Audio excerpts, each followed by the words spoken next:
Great. I'll give it a few more seconds, see if we have any other persons joining. But just a reminder, we are recording and we are live streaming on LinkedIn and YouTube.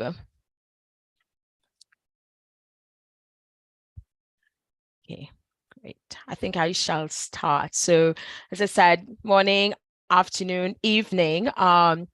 This is an early session for us, London time. As I shared yesterday, relative to last year's event, we've taken a different approach around having these events over the 4 days at different times, because we wanted to recognize that our members and persons who are interested may be calling in from different time zones. So we'll be interested in your feedback on that. Let us know in the chat where you're calling us from and whether you have attended any of the sessions earlier this week. If not, the recordings are available and I highly recommend them. We had some really insightful conversations over the last 2 days. I'm personally looking forward to this panel discussion on the global recognition of ISO 45003. As a reminder, my name is Melissa Mark Joyce, and I will be the facilitator of this panel discussion. So many of us may have heard of ISO 45003, especially over the last couple of years. So it's great that we have 3 panelists today to help demystify it and provide advice on how we can support organizations in addressing psychosocial risk. These 3 persons who will be on the panel are very active on LinkedIn, very active in this space. And in some cases, they have podcasts that I'm sure if you're not following, I highly recommend. So they don't need much introduction, but I would like to say a bit about them before we get into the discussion. First up, we have Joelle Mitchell, who's actually calling in from Australia, one of my favorite places. So Joelle is an organizational psychologist and human factors specialist, currently working with People Diagnostics as their global health of psychological health and safety.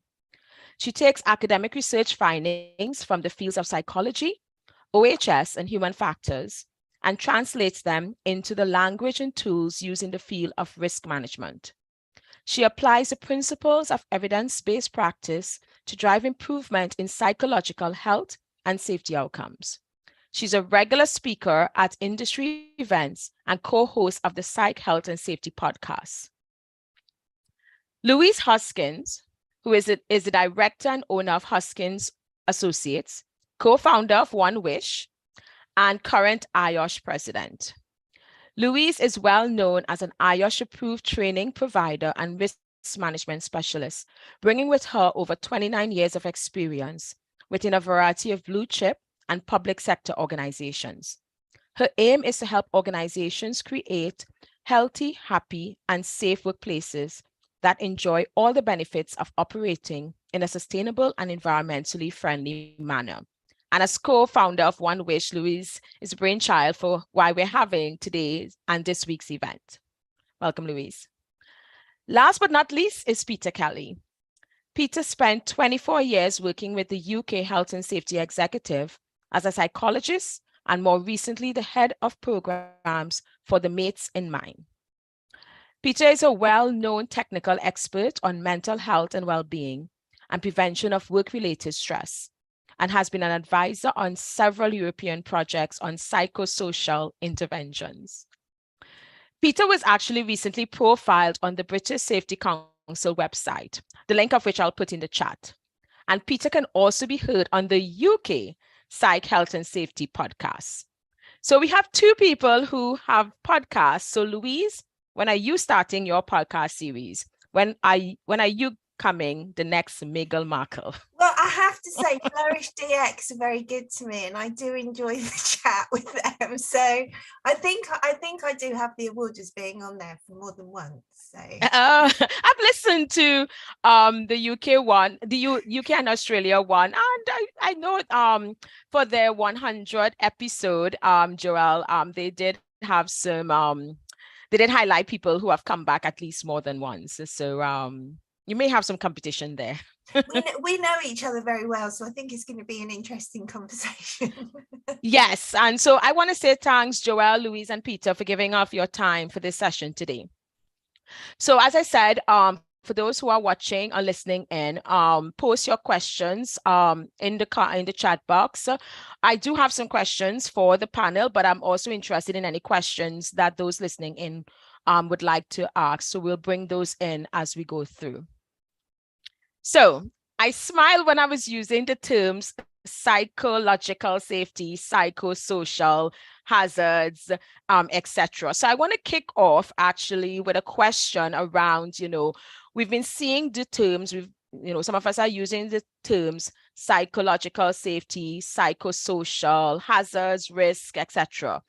So what is the difference in those terminologies, concepts, if there is one? So maybe I can ask Joelle to kick off on that. Yes. Hi, thank you. Lovely to be here from Perth, Western Australia. And thank you very much for inviting me on today, Melissa. Yeah, as far as your question goes, there is a lot of what we call concept confusion out there. So psychological safety, a lot of the time is used sort of interchangeably with psychological health and safety, psychosocial risk management. These sort of terms do tend to get lumped in together, but they are quite distinct. So psychological safety is really a team-based construct, and it's sort of about how safe you feel to raise concerns, to express your opinion, to suggest new ways of doing things, being yourself at work, those types of things. So being able to do that without fear of negative repercussion or consequence, and particularly in relation to raising things like physical safety concerns, needing to stop the job for safety reasons, those types of things. That concept of psychological safety becomes quite important. When we're talking about psychological health and safety, this is really about companies establishing systems of work that are protective of employee mental health, that promote positive mental health, actively identify hazards and put controls in place to reduce risk, and then also respond to ill health in a proactive and evidence-informed way. And then psychosocial risk management is a component of that broader approach to psychological health and safety, which is really focused on identifying the psychosocial hazards, understanding them, putting controls in place, and then monitoring the effectiveness of those controls over time. No, thanks so much, Joelle, for that. Yeah, as you know, we've been seeing the terms a lot, so it's good to get that explanation as we kick off. Peter, is there anything you wanted to add on that question? Oh, no. Joelle's just done a masterclass in definitions. I mean, effectively, the language here is a really important thing. It's we have to find a way of simplifying our obviously well thought out theoretical construct in a way that makes it relevant to people. So it's what happens to you at work and how it influences your head effectively that we should be thinking about, and this is what we it is what they're doing at work. Is it leading to you going home feeling, actually, I don't want to go back to work the next day? And if that is the case, then, that's when your psychosocial elements of work are impacting you. That's really important. No, great. Thanks for that. So nothing to add, just sit at the feet of the oracle. Good. No, thank you. So good. I'll move to my second question. So, as I said in the introduction, and again, we see a lot of articles, podcasts, etc., around, these aspects, mental health and well-being, especially post-pandemic. I'm interested in what's happening from a regulatory perspective in places like Australia and the UK, and maybe a global perspective. So maybe Joelle and Peter and then Louise, can you share a bit of what's happening from a regulatory perspective and why we're seeing an increase from a regulatory perspective? What's the business case for all of this? So Joelle? Yeah, sure. So there's been quite a bit happening in the regulatory space in Australia, and it kicked off with the Boland Review a few years ago, which basically did a review of our legislation and sort of the outcomes, and concluded that we needed some changes to our health and safety legislation in Australia to bring psychological health and safety up to the same level and the same level of importance as physical health and safety. And so what we've seen then over time is sort of a progressive approach from regulators and legislators to inform organisations about their duties. So their duties really have always been there, as is with the legislation in the UK, but the approach has been to be more explicit about how to approach psychological health and safety.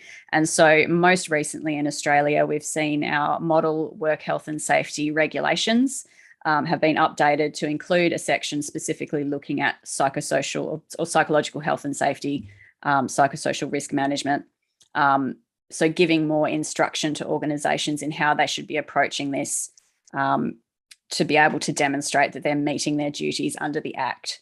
So the model regulations have been updated, and New South Wales has been the first state in Australia to adopt the changes to those regulations. Queensland has announced that they will be doing so in, I believe, April of next year. And then Victoria, that has its own set of legislation, have also released a draft set of regulations that sort of say similar things about psych health and safety duties. And the expectation is that all of the states and territories will be likely to have adopted some version of those regulations by the middle of next year. Great, thanks. Yeah, I've seen a lot of communication saying Australia is leading in this space. I think also with Canada. But Peter, maybe a UK perspective, and then Louise, love to hear your views on this. Yeah, I mean, within the UK, there's always been a statutory duty to assess risks of, stress-inducing situations. So, anything in work that has potential to cause work-related stress is covered under the Health and Safety at Work as Act Reg 3, requiring you to do a risk assessment, Reg 5 requiring you to do something about what you've found. I guess the difference that we find now is when the management standards, which is the UK approach, was launched, we didn't have a management system for psychological health and safety. So what in ISO 45003, which we'll come to later, what we now have is a system we can monitor and measure against to see if we're looking for an organization to see if they're mature in what they're doing and how they're managing work-related stress, rather than just simply doing a risk assessment. We want to see what processes you've got in place. So, and that's facilitated that. The European Union is minded, I'm told, that to move towards a directive on psychosocial risk. So that, in terms of, psychological health and safety. And if that happens, then that will be a fundamental game changer, I think, across Europe. And yeah, you're right. I mean, the Canadians have the Canadian standards, which are really good. You kind of looked at them from a UK perspective. God, I wish we could do that. But they were sort of ahead of the game. And then America has total worker health. So we've got a flurry of activity across the globe on it. And we're all pretty much going in the same sort of direction, which is nice. And then, so I would say, the regulatory is there. There's a clear sphere where you can actually go in and use regulation. But what we wanted, and I guess what we've now got, is a psych health and safety management system, which is what 45,003. No, great, thanks. So Louise, maybe you can touch on the business case for this. So, regulatory is the baseline. So it's good to see regulations coming, but yeah, it'd be great to hear your views around the broader beyond regulatory basis. Yeah, because I was going to say, I mean, these guys have really touched on, certainly what I'm seeing around the world as well. And yeah, I think the challenge around business is, I remember sort of going to Ireland, gosh, 3 or 4 years ago now, and an ex-colleague of that Peter knows, a psychologist over there, said to me, the thing about this, it's like managing jelly. And I think business has been really confused in respect of how it implements this stuff. So, you know, I run a business, you know, off the back of the pandemic. We know that, you know, this matters more. It's gone up the priority scale. You know, if businesses are looking at across the board at their health and safety, this, you know, we've always known that this exists and something that needs to be managed, but it's a higher priority than it's ever been before. And I think business has been confused on what to do. And in exactly the same way as Peter has said, you know, if you think about what happens in the UK, you know, the HSE are very good at creating guides and code of practice and so on, but we just haven't had that. And I do think there's still confusion in respect of organisations and businesses. It's a really difficult area. They see it as a difficult area to get a hold of, and I think it's putting business off of actually saying, right, we need to deal with this, which comes back to us as a profession. And I think as a profession, we're really good at identifying hazards and managing risk and bringing together people within organisations to do all of those things. So 45,003 kind of puts the meat on the bones and is a really good guide that will help businesses to do that. And I think they've just got to not be afraid and step in.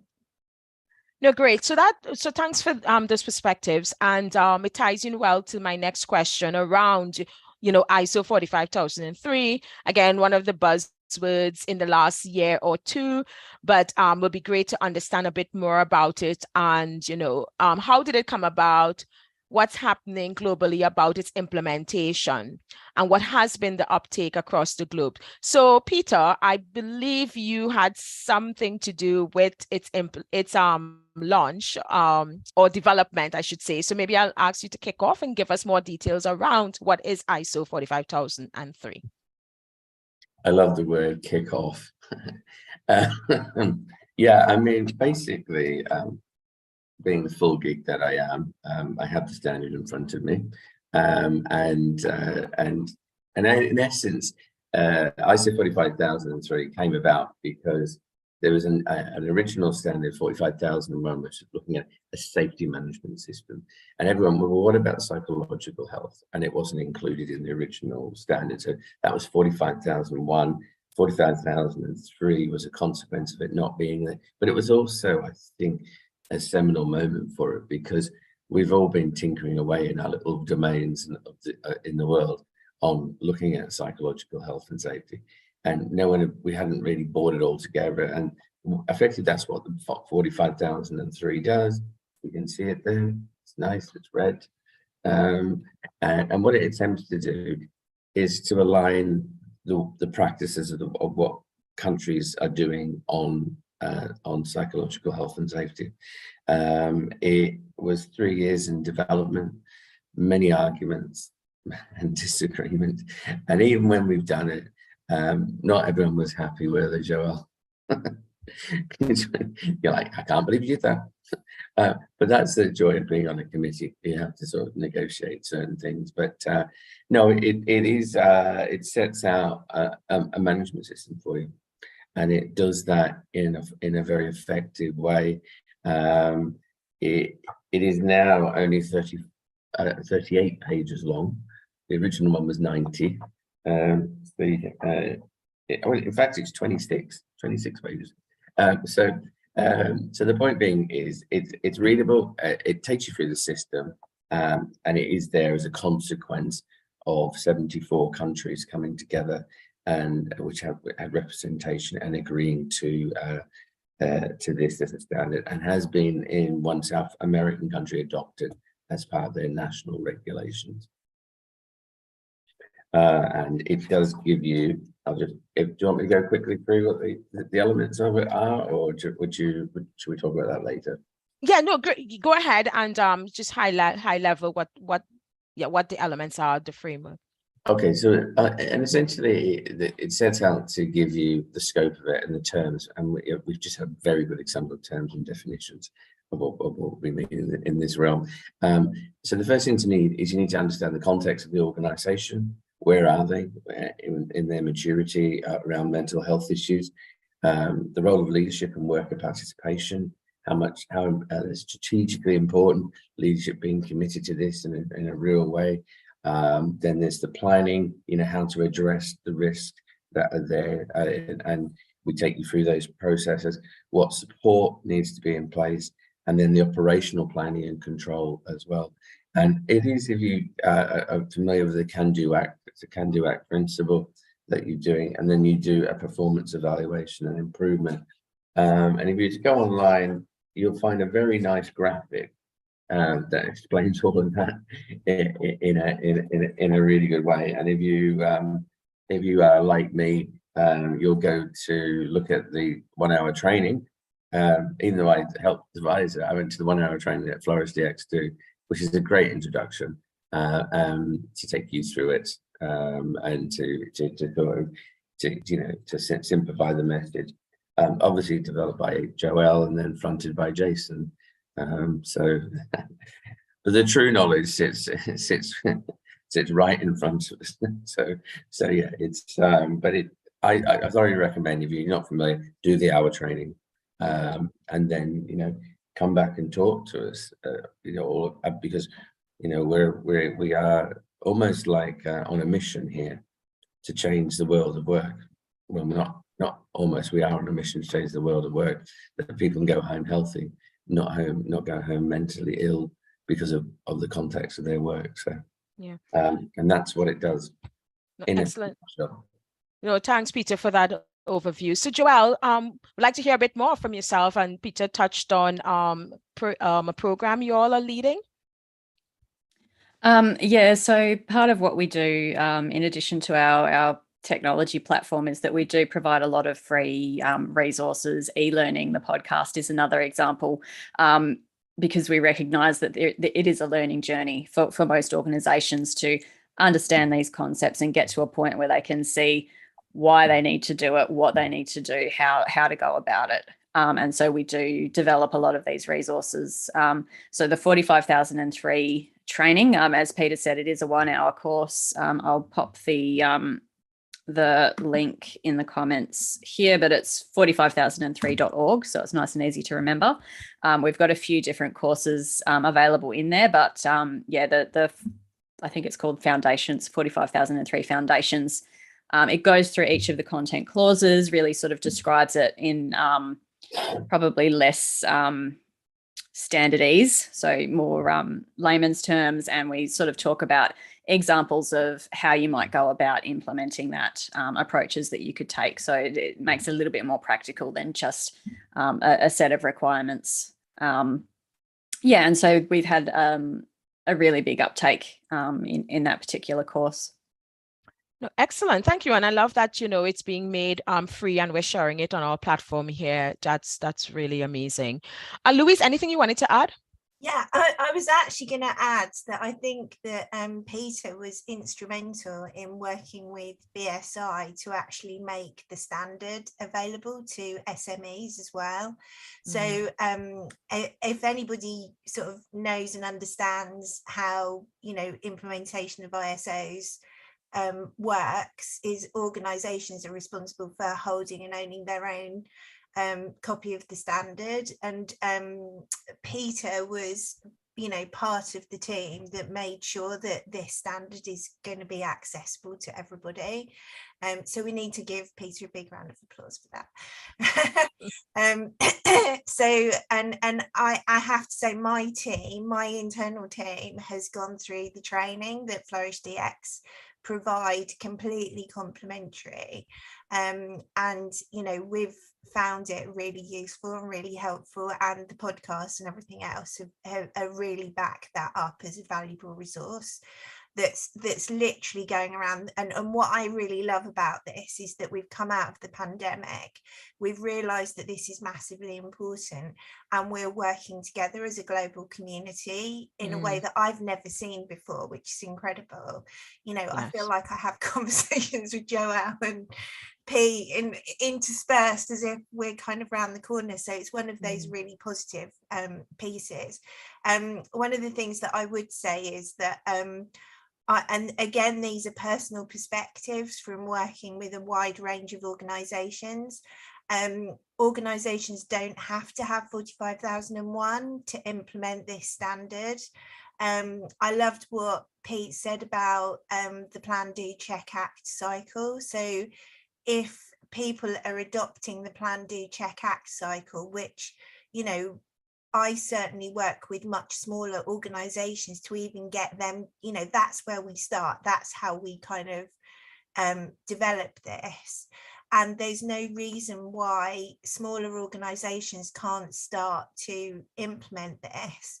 And the guide that I always give is, when you're bringing something in that's new, is build it up from foundation pieces first. So don't try and be perfect in terms of everything. Don't try and boil the ocean.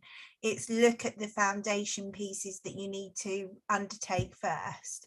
So, you know, do the planning piece, you know, identify what your issues are. I think Joel's going to talk about the tools that they've got that can help in respect of that, and kind of build it up gradually. But the standard is very clear and, you know, readable. So it doesn't matter which kind of organization you work with, it will help. Yeah, you've covered one of the questions that I have coming, but so I'll come to that. But Sorry. No, that's okay.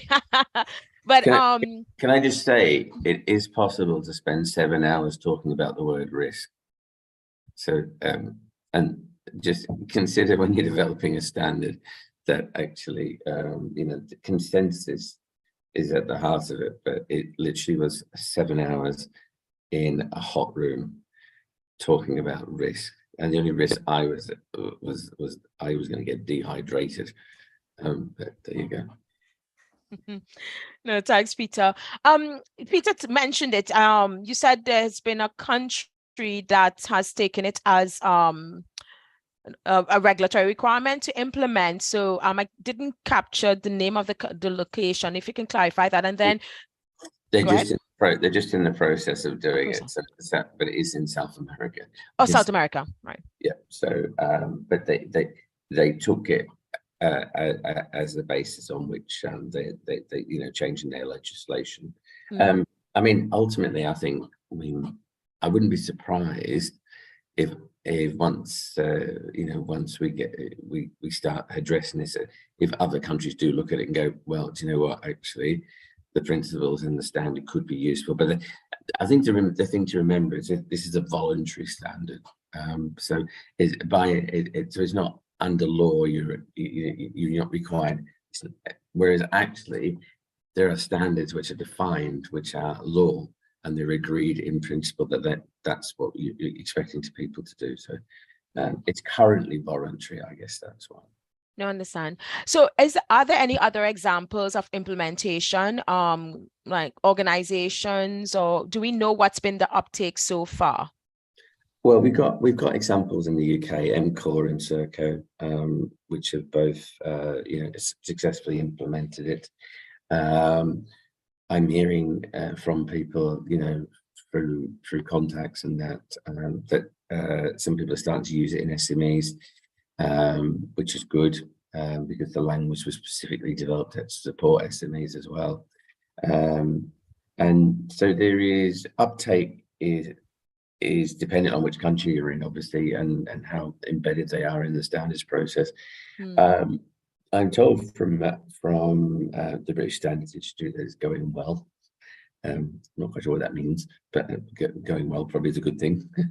But I think it's testament to the fact that you know, when you listen to the podcasts, we routinely get you know several thousand people listening to the podcast. There is a hunger, isn't there, Joel, for knowledge and information, and it's fascinating when you are interviewing these people, and you can see their passion, but you can also see, actually, wow, you know, we're doing, some people are doing some amazing stuff, and this is because the psychological health and safety domain has brought that to, brought it out. The fracture lines due to the pandemic are huge. The world of work has changed, how we work has changed, and the way going forward will change as well. And even in my own sector, in the construction sector, that's also changed. In terms of, we have people that were working through the pandemic, but also working at a distance from each other. So there's implementate, and now you've got people that will be work from home, don't go into an office, don't socialize. So there's whole things that come along. Yeah, no, excellent. Just a reminder for those who are listening and via the various platforms, if you have a question you'd like to pose to the panel, do put it in the chat. I'd love to bring in some other questions, though I have a few here. So I want to explore a bit further around the implementation, and I'll ask Joel to kick off on this one. So many of us aren't psychologists or mental health experts like Joel or Peter and Louise. So what's the role of health and safety professionals when it comes to ISO 45003? And I know I asked this question in our session on Monday as well. So curious to hear from Joel, and then Peter, and then Louise. So I think that the role of the safety professional in psych health and safety is really the same as the role of the safety professional in physical health and safety. If you own a fleet of vehicles, delivery trucks, something like that, maintenance and repairs are an important aspect of keeping the driver of the vehicle safe, members of the public safe, other road users, etc. Your safety advisor isn't going to go down and do the service on the truck. Typically, they're not going to change the tires when they need changing. They're not going to do the oil change or any of that sort of thing. They're going to oversee the systems of work that make sure that inspections are done when they're supposed to be done, that quality assurance happens when it needs to happen, that repairs happen when they need to happen. But it's not the safety advisor who actually goes and physically does that work. And so it's the same for psych health and safety. I think that the role of the safety function in an organisation is to ensure that there are systems of work that prompt the hazard identification risk assessment process, and then they're potentially facilitating the generation of actions, and then those actions are assigned to the appropriate functions within an organisation. So, and in the case of psych health and safety, a lot of the time that's probably going to sit within HR, probably within injury management as well, and potentially with your organisation development team, and certainly with your leadership from the exec right through. So those are really the people who are going to have ownership of actions as a result of your risk assessment. But the health and safety team are really just about making sure that that process of hazard identification, risk assessment, monitoring, and action planning happens when it needs to happen. Thanks, Joel. Anything further, Peter or Louise? I think really, it's putting the bones back on, the meat and bones into keeping people safe at work. For far too long, we've just considered safety in a physical construct, a physical element. We've not actually thought, people's psychological state is a determining factor in how they respond to safety incidents or that are happening around them. One of the things that we train all of our inspectors in when I was at HSC was in what we call performance influencing factors in an accident. Why did the accident occur? What led to that accident occurring? What was it? And very often you have to give consideration to these psychological factors. And I think that and it's always made logical sense that we can think about what people are thinking before they have the accident, because sometimes people think and then they have the accident, and you want to understand what was sort of going on there. But then the issue of the moment is mental illness in the context of work. We have a global pandemic of work-related stress, and it is not getting better.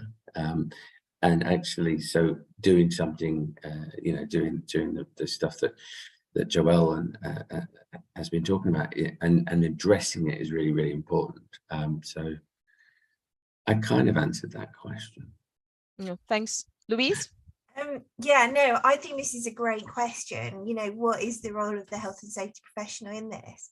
But I will go back to basics and say, we are in the business of creating healthy, safe workplaces. And if anybody on the call didn't catch Rosa's talk that she did yesterday, which is on the OneWISH platforms, currently, she talked about the effect that this has, when people are in a work environment where they're feeling psychologically damaged, and when their mental health is being affected by work. She played a really fantastic clip that talked about the same receptors in the brain being affected as if they were being affected by physical safety issues as well. And the clip that she played, I don't know if you guys have heard this, actually went on to say if you take paracetamol, it actually eases the pain, which I'd never heard before. It was just incredible. And so it's our job within the organizations that we work within, or within our spheres of influence, and those of us on this call have a huge sphere of influence around the world, is to put the health back into health and safety. And so if we're saying that this damages people's health, it is of course our role we have a role to play in all of that. But the modern health and safety professional is a leader and a facilitator, exactly as Joelle has said. And I loved that analogy that Joelle gave, is that, if we're responsible for factories and equipment, we don't know the detail of every single piece of equipment. We're there to be health and safety leaders, and we should also be in the boardroom as well. And this starts from, the board need to own this as an issue, because if they don't own this as an issue, it's not going to be prioritized. And that's a really difficult conversation for some boardrooms to have, because they may have adopted leadership styles which have got them to their positions that are counterproductive to actually implementing this fully within our organizations. And now I've set Pete off. Yeah, see, Pete's come back. So I had wanted to say, I was going to say something about, I like what Joelle said about the role of leaders. And I like that you're saying the board. And I do have a question I want to tie back to that. There's a difference between being a leader and being a manager.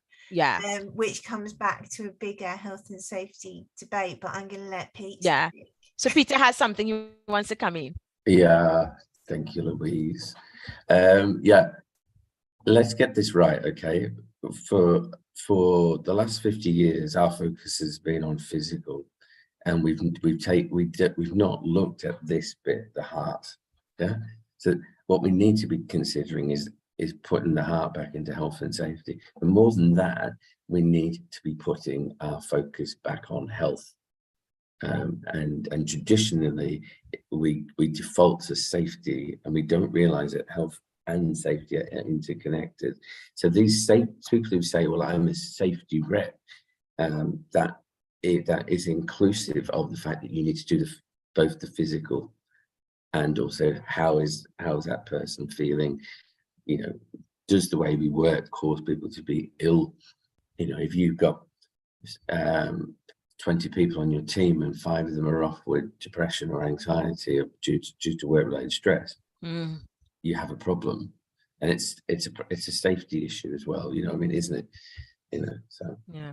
No, thanks. So it ties into a question, but you just said something that I'm going to challenge a bit, and challenge may be the wrong word, but you said put the heart back into health and safety, but was it there? Because, as you said, for the last 50 years, it has been around the safety. So is it putting it back in or putting it in? So just to challenge that terminology.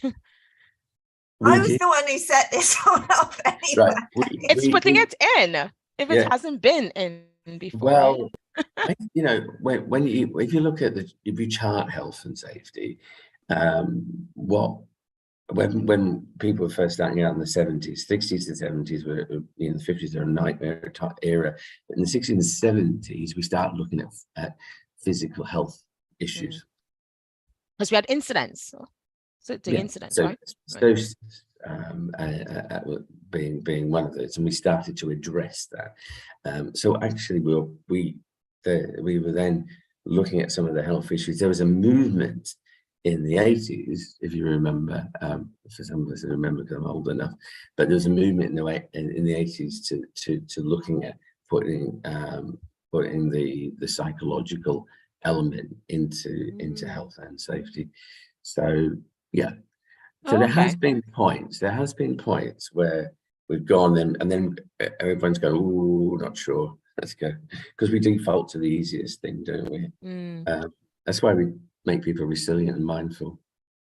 Can I just add to this, because this has been a real theme for me, putting the heart into health and safety this in the last year, is that Pete's absolutely right, is as health and safety professionals, we don't create the trends or the priorities. That's very much business driven, and this has all been driven by the pandemic. But I think that historically, when we talk about health and safety, and I think the UK is a real victim of this, is that you start talking about health and safety and people's eyes kind of glaze over, and people think of physical safety and rules and compliance, whereas putting heart into this is about saying, do you know what, there's just more to this. It's about how people feel. So if people feel unsafe at work, that's a psychological issue in respect of that organization. If they don't feel safe, if they don't feel that they can raise issues, and when they raise issues, there's nowhere for them to go, they're not going to raise issues for themselves, they're not going to raise issues for the person next to them, and there's not going to be that trust within the organization. And without trust, we can have the best risk assessments and rules and safety management systems on the planet, but people are not going to follow those safety rules and systems. And so this is part of evolving our profession, if you like, to bring that care and the compassion that Peter always talks about into what we do, because we're talking about people, not pure process. So we have to have process, we have to have systems, but actually sometimes I think we forget about the people, and that's where putting the heart into health and safety comes from. No, great, thanks. Karen has asked a question here, and I'll come to her question because it ties into one of the other questions I have. So the question, what I want to follow up on was, we hear all of what you're saying. I might be sitting in an organization where we think we have it right. So how do we know if we do or not? What are some of maybe the red flags at an organization or employee level that will say this is something we need to explore? You all touched on a few elements. So love to hear from Joelle on that piece first, and then go to Peter. Yeah, I think it's probably going to be different for every organization, and there are lots of broader factors that are going to influence that. But I think some big ones for me will be things like your turnover rate. If you've got high turnover, that's an indicator that you maybe haven't got things right. If you're having lots of absenteeism, if you're having sort of low productivity issues, those types of things, those are all really good indicators without actually having to, I guess, go in and measure specifically, the mental health of your organization. You can also look at people's behaviors. How are people actually acting? Are we seeing evidence of stress in people's behavior? You can look at even things like your incident reporting and your investigation reports. You can look at grievances, exit interview data. There's also, organizations just collect lots and lots and lots of data, and a lot of that is around people management outcomes associated with the work that people are doing. And so looking at combinations of those different data sources will give you a good indication of how you're going. And then you can also look at, sort of mapping the strategies and systems and things that you have in place against something like the integrated model, Tony Lamontagne's integrated model, and actually looking at, do we have all of our bases covered here, or, have we got some gaps that we need to think about? Thanks, Joelle. Peter, Louise, anything else to add? How do I know if I need to look into this? You get insight from spending time with the people that you employ. And actually listening to them, in my experience, people come to you with solutions that are not costly; they're cost effective because they know what needs to be done to improve their workplaces. But actually, you can go into a workplace and you can very quickly see the disenfranchised or the people that aren't happy. And because it's apparent from their workload, from their commitment, from a variety of factors that Joelle's talked about, that you might have a problem. The issue being is, if you have a problem in one, you can absorb that, and you can do individual things to improve that person's lot of their experience. If you have that in a collection of people, then you've got a systemic issue, and that's the knockover period. Is what's happening systemic? Is it happening more than one place? Where's it happening? Why is it happening? Are there a lot of people throwing computers out of windows on the same floor? Yeah, I use that as an extreme analogy, but you can actually, it's very easy. Even without doing staff surveys, you can identify where you potentially have a problem. The other thing about a staff survey or a well-being survey that you do, it's a pretty good indicator, isn't it? Because if you're in a company that's got 100% well-being, and satisfaction, great probabilities you haven't. So you can use that as well, to measure yourself against. And I have used those when I've gone in and from an inspection capacity and said, well, what did your wellbeing survey say? Oh, right. And were you 100%, everyone was 100% happy? No. Where were they not happy? And then we've looked at and seen what actions you've taken. So, yeah. There are red flags, there are green flags, but they're orange flags. Any flag color you want, but they're flags and they're pretty obvious some of the times.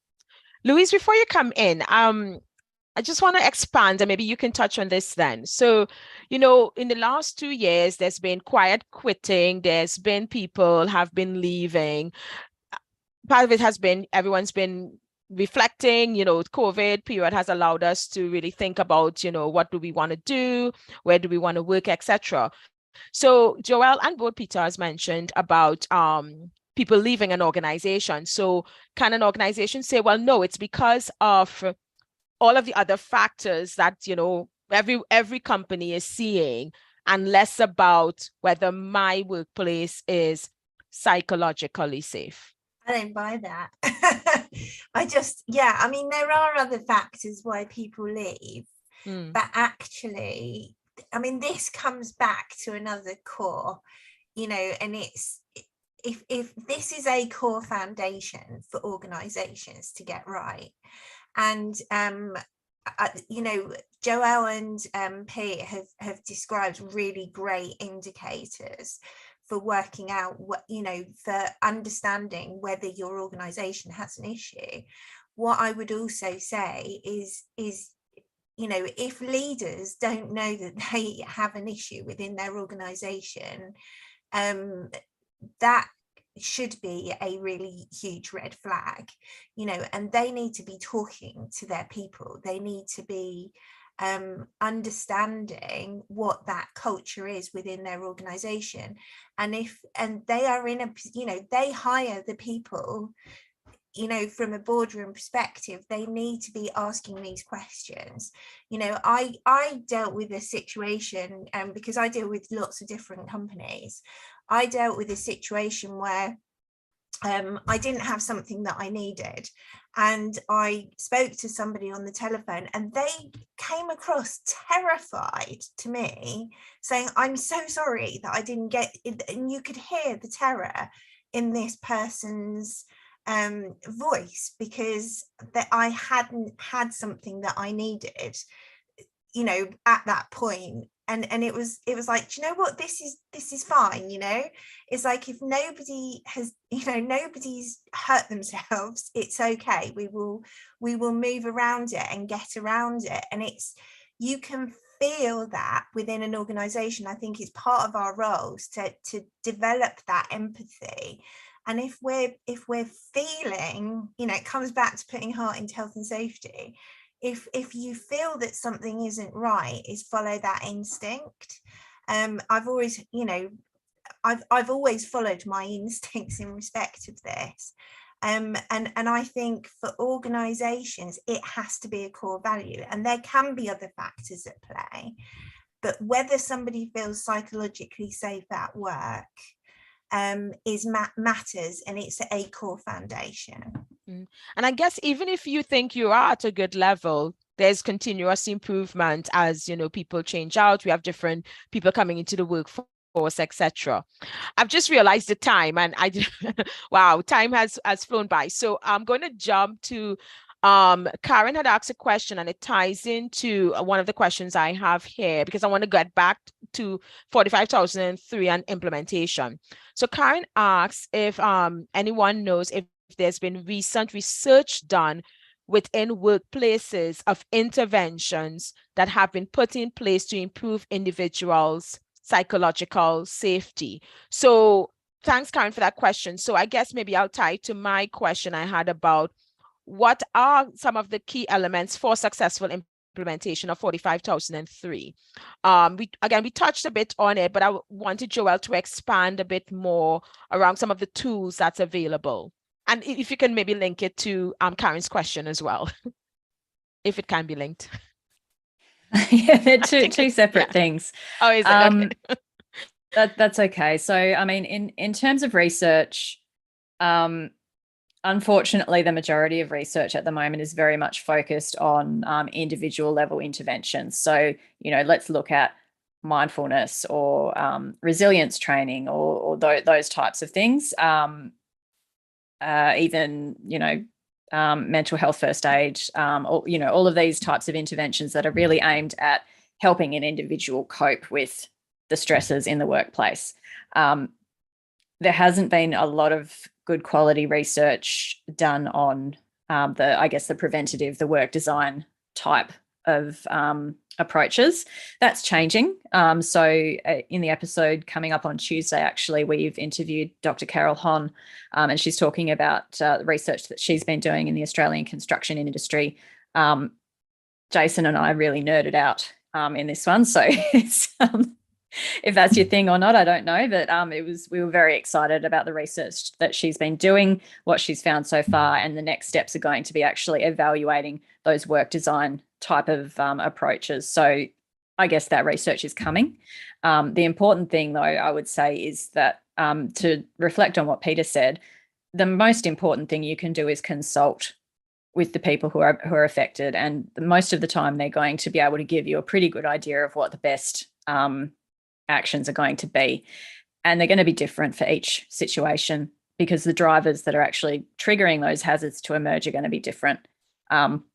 You know, overwork, is it because we don't have enough people? Is it because the software systems that we have to use keep crashing and we have to keep repeating the work that we're doing? You know, the cause of that overwork is going to be different for every organisation and every team, as an example. So you really need to consult with the workforce to understand the problem. Thank you, Pete. In terms of tools, I guess we've got a free mental health benchmark tool that we've just launched. So this is for companies 200 people or more, and it's using, it's mapped against Tony LaMontagne's integrated model. So looking at promote flourishing, prevent harm, and mitigate or respond to ill health. So this is a free opportunity for organisations to come in and actually look at develop a baseline of their existing management systems, compare that against the global benchmark that we'll be establishing, and actually start to map out a process of here are the gaps in our systems. The other thing that I will just quickly mention is that we are launching our first Catalyst program cohort in the UK. That will be commencing in March of next year. And that's we'll take a group of probably 12 organisations through a really structured implementation of getting themselves ready to do psych health and safety properly, embedding it in their systems of work, taking them through a train the trainer approach to upskill their internal functions, and then doing the first iteration of the risk management cycle. So if people are interested in hearing more about that, LinkedIn is the best way to get in touch with me. And we are pretty close to hiring a couple of people in the UK to be able to run that program locally, which is very exciting for us. So I'll pop the mentalhealthbenchmark.com. So if people want to check that out, they can do. And yeah, otherwise I'm on LinkedIn and get hold of me there. Excellent. Thanks so much for that, Joel. Sorry for that little bit of excitement there, Joel. So, that's fine. This is exactly in 5.1 in the standard plan. I'm going to read it out to you. Leadership and commitment is 5.1, and it says empower workers and ensure they are competent to fulfill their roles and responsibilities to identify psychosocial risk management, remove barriers that can limit workers' participation, and aim to enhance participation. Actively engage workers in continual dialogue on the management of psychosocial risk. So it's a relationship between the leaders and the staff. And then when you move into the consultation element of working, consultation participation with workers, it's embedded. And yeah, sorry, I was fully on with what you were saying, but that's because it sits fully in the standard. And so things we're talking about are things that are embedded in the as good examples of what you can do. So yeah, and if you're earning, I think if you're earning less than 25 million profit, you're able to obtain this as a PDF, so you don't have to buy the standard. But it'd be good if you could buy the standard, obviously. Sorry. No, thanks.